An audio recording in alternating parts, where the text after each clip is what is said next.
नमस्ते दोस्तों, स्वागत है आपका वीके क्लासेस में। आशा करता हूँ आप सब स्वस्थ होंगे।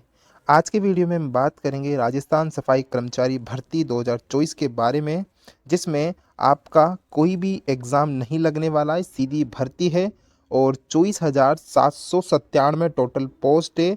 और इस वैकेंसी के बारे में जो भी आपके डाउट्स हैं, उस डाउट्स को हम क्लियर करेंगे और क्या इस भर्ती के बारे में जो भी इंफॉर्मेशन है कि कौन कौन अप्लाई कर सकता है, एप्लीकेशन फॉर्म कब से स्टार्ट है, क्या फ़ीस है, और इसमें जो 1 साल का जो अनुभव प्रमाण पत्र मांगा है, उसमें बहुत सारे कैंडिडेट कंफ्यूज है कि उसे कैसे क्लियर करे, कौन सा सर्टिफिकेट चाहिए, सरकारी या फिर अर्ध सरकारी या फिर किसी सरकारी स्कूल का।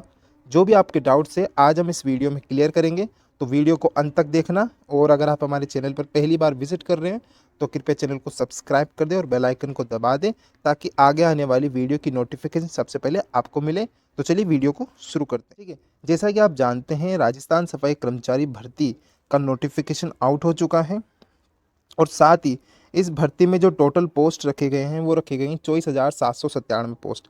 आपके मैक्सिमम जो डाउट होंगे वो ये होंगे कि एज क्या है रहेगी, योग्यता क्या है, अनुभव प्रमाण पत्र के बारे में सर बताइए, चयन प्रक्रिया कैसे होगी, और क्या अदर स्टेट के कैंडिडेट भी एलिजिबल है इस सफाई कर्मचारी भर्ती के लिए, जिसका नोटिफिकेशन अभी फ़िलहाल में आउट हुआ है। ठीक है, तो सारा इस वीडियो में हम क्लियर करेंगे और आपके डाउट्स को हम क्लियर करेंगे। ठीक है, सबसे पहले अगर हम बात कर ले एप्लीकेशन फॉर्म डेट की स्टार्ट के बारे में, तो इसका जो एप्लीकेशन फॉर्म स्टार्ट है वो आपका 4 मार्च 2024 से आपके इसके एप्लीकेशन फॉर्म स्टार्ट है। और जो लास्ट डेट रखी गई है वो रखी गई है 24 मार्च। तकरीबन आपको 20 दिन का यहाँ पर आपको समय मिलेगा एप्लीकेशन लगाने के लिए, फॉर्म लगाने के लिए। ठीक है, और आगे बढ़ते हैं। और जो करेक्शन फ़ीस रखी गई है और जो करेक्शन की डेट है वो है 27 मार्च से लेकर 2 अप्रैल तक। ठीक है, आपको इसमें भी 4 से 5 दिन का समय मिलेगा करेक्शन के लिए। और जो करेक्शन की फ़ीस रखी गई है वो रखी गई है 500। अगर आपने फॉर्म भरते समय कोई गलत इन्फॉर्मेशन डाल दी है तो उसके लिए आपको करेक्शन का टाइम दिया जाएगा, उसमें आप करेक्शन कर सकते हैं।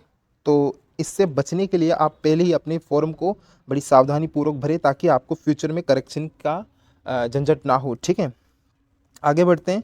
आगे अगर हम बात कर ले इसके एज लिमिट के बारे में। ठीक है, एज लिमिट पे बहुत सारे बच्चों का सवाल आया था कि सर एज लिमिट क्या है। तो एज लिमिट के बारे में मैं बता दूं आपको, 18 से 40 साल के जो भी कैंडिडेट हैं वो इसके लिए एलिजिबल है, वो इसके लिए अप्लाई कर सकते हैं। लेकिन कुछ स्पेशल छूट दी गई है SC ST EWS OBC को ना, तो वो उनके लिए 5 से 10 साल की छूट है। मैं आपको बता दूं, मेल कैंडिडेट के लिए यहाँ पर आपको 5 साल की छूट दी गई है। अगर कोई 40 साल का है, क्योंकि मैक्सिमम एज जो रखी गई है वो 40 साल की है, तो 40 में अगर हम 5 जोड़ दें तो होती है 45।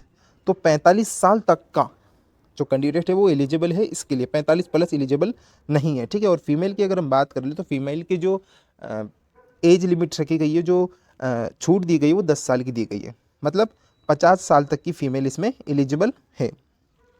आगे अगर हम बात कर ले एप्लीकेशन फ़ीस की, तो एप्लीकेशन जो फ़ीस रखी गई है वो रखी गई है यहाँ पर जनरल की 600 रुपये, और OBC SC और जो ST उनकी जो एप्लीकेशन फ़ीस है वो रखी गई है 400 रुपये। ठीक है, 400 रुपये आपकी SC ST और OBC की एप्लीकेशन फ़ीस है, और जनरल की जो फ़ीस रखी गई है वो रखी गई है 600 रुपये।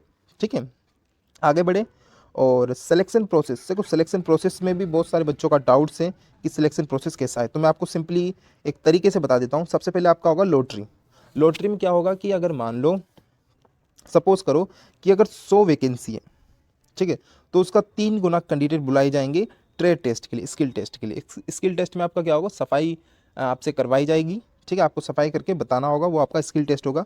तो स्किल टेस्ट के लिए तकरीबन 100 जैसे मान लो वैकेंसी है, तो उसका 3 गुना, इस प्रकार वो एक अपना आंकड़ा रखेंगे। अपना जो स्किल टेस्ट के लिए जितने भी विद्यार्थियों को बुलाएंगे उनका एक अलग पैटर्न होगा इसी के बेसिस पे।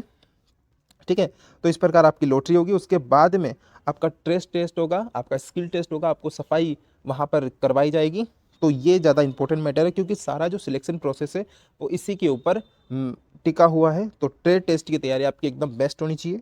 उसके बाद मतलब DV आपका डॉक्यूमेंट वेरिफिकेशन होगा, आपके डॉक्यूमेंट्स की जांच पड़ताल होगी। क्या आपके डॉक्यूमेंट्स अगर सही होंगे तो आपको आपका जो नाम है वो मेरिट लिस्ट के लिए प्रक्षेपित कर दिया जाएगा, आगे भेज दिया जाएगा। अगर आपके डीवी में एरर आता है या फिर आपने कोई गलत इन्फॉर्मेशन दे दी है या फिर आपका जो डॉक्यूमेंट है वो किसी प्रकार से गलत है, तो आपका जो नाम है वो यहाँ पर काट दिया जाएगा, आपका सिलेक्शन आगे नहीं होगा। ठीक है, उसके बाद में आपकी होगी फाइनल मेरिट लिस्ट। ठीक है, डीवी होने के बाद में आपकी एक फाइनल मेरिट लिस्ट निकलेगी जिसमें आपका फाइनल सिलेक्शन होगा।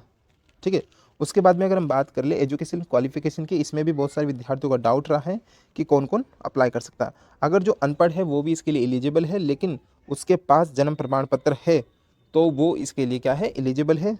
10वीं पास, 8वीं पास, 12वीं पास, उनके लिए मार्कशीट लगानी होगी एजुकेशन क्वालिफिकेशन के रूप में।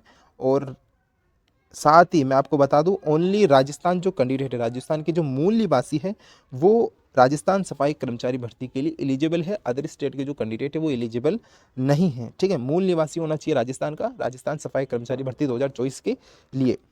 ठीक है, आगे बढ़ लेते हैं। आगे है एक्सपीरियंस सर्टिफिकेट। इसमें था डाउट्स ज़्यादातर विद्यार्थियों का, तो एक्सपीरियंस के जो एक्सपीरियंस मांगा गया है उसके बारे में मैं आपको बता दूं। आपका जो एक्सपीरियंस मांगा गया है सर्टिफिकेट वो 1 साल का होना चाहिए, कि आपने कहीं पर भी, चाहे वो सरकारी हो, चाहे अर्ध सरकारी हो, चाहे प्लेसमेंट एजेंसी हो, वहाँ पर आपने तकरीबन 1 साल तक, ठीक है, 1 साल वहाँ पर आपने काम किया है। निजी संस्था भी चलेगी, निजी संस्था में आप स्कूल ले सकते हो, कोई कॉलेज ले सकते हो, हॉस्पिटल ले सकते हो, फैक्ट्री, दुकान, यहाँ पर आपका जो एक्सपीरियंस सर्टिफिकेट है, जो अनुभव प्रमाण पत्र है, वो 1 साल का होना चाहिए।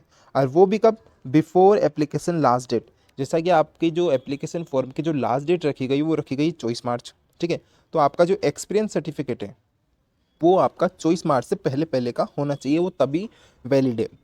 अगर वो 25 मार्च का है तो आपका एक्सपीरियंस सर्टिफिकेट जो है वैलिड नहीं है। ठीक है, तो इसका आप विशेष ध्यान रखिएगा। Thanks for watching my video कैसा लगा कमेंट करके ज़रूर बताना। अगर अब भी आपके दिमाग में कोई डाउट रह गया है जो क्लियर नहीं हुआ है तो आप हमें कमेंट कर सकते हैं, हम आपका जो जवाब है वो जल्दी आपको रिप्लाई करेंगे। तो जय हिंद, जय भारत, मिलते हैं अगली वीडियो में।